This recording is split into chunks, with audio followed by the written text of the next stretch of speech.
An American in Florence is doing his best to keep a classic approach to painting alive. Seth Doane has his close-up and the wider view as well.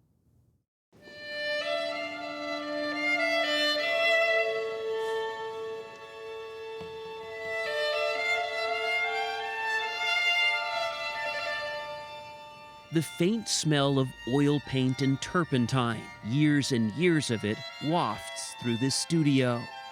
It's a sanctuary, no ringing cell phones, and a throwback, a place to learn an art almost lost to time. If you weren't teaching this technique, what would happen? This technique would be dead, I think. Remember, the great advantage of sight size is this idea of having the canvas alongside where you get the maestro or master here is Charles Cecil, an American who can trace his teacher's teacher back to the great portrait artist John Singer Sargent. This is one of our portrait rooms in this particular studio where they're actually in his small school for about 20 students, we saw a dance of sorts, a back and forth from the canvas that's key to this special technique he's been passing on for more than 35 years.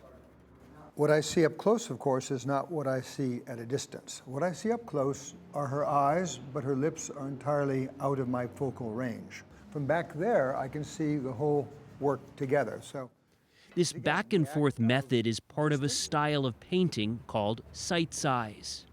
Sight size literally means drawing to scale. This developed during the Renaissance and was used by the British school of the 18th century and by John Singer Sargent. That's where we get it from him. And how does the portrait, the end product, change? It's the visual impression as seen from a distance. It's interesting, even you're looking at how much this tiny little white sparkle makes such a difference. It brings it alive. That's the soul. Cecil is a purist. While many portrait artists use photos of their subjects, note there are no photographs here. He argues a portrait should not be merely an exact reproduction. It should capture the soul of the sitter. I mean, we were talking about these little glints. Highlights. Yeah, they're quite hard. Emily Rogers is 23 and in her second year. It's funny, before you put them in, it kind of looks a bit kind of dead sometimes, and then just brings it to life, one little mark. Just down from her, Francis Kelleher, a 30-year-old, 4.5 years into his studies, was working on perfecting the technique of chiaroscuro, Italian for light and shadow. He used the most technologically advanced implement they employ, a mirror. So the main purpose of the mirror is to refresh your perspective. We generally use it because over the process of the 3 hours that we normally work for, the eye becomes tired, and so you stop seeing your mistakes. By seeing it with a fresh eye, it's the same effect it would be if I came back to the work in 3 or 4 days. I'm seeing it afresh, it's brand new to me, and I can immediately spot the mistakes. You have a mirror. The mirror is so important. We all make the same mistakes, and that's what's comforting, because the human eye stumbles in the same way. The students and Cecil himself are not only surrounded by art inside.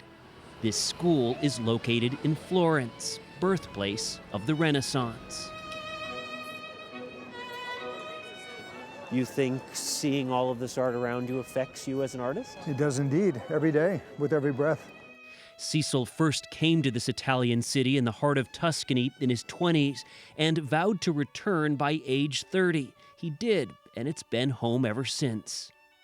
I ride my bike from my home on Via Pandolfini, which is a street that Dante grew up and from which he was exiled.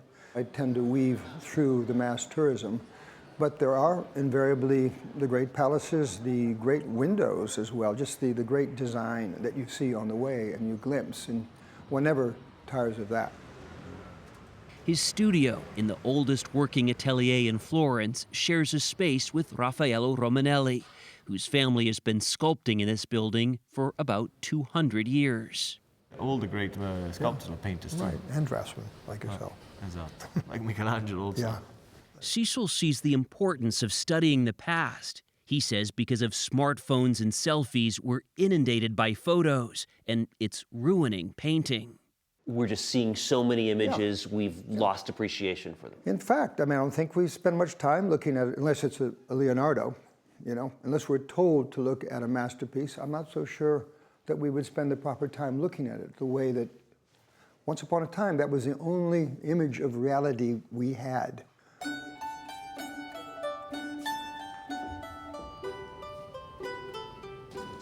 Which is why he invites students to retreat from the technology and pace of the outside world, to come here, bathed in a north light, and with that soft smell of oil paint, to find the rhythm of another time.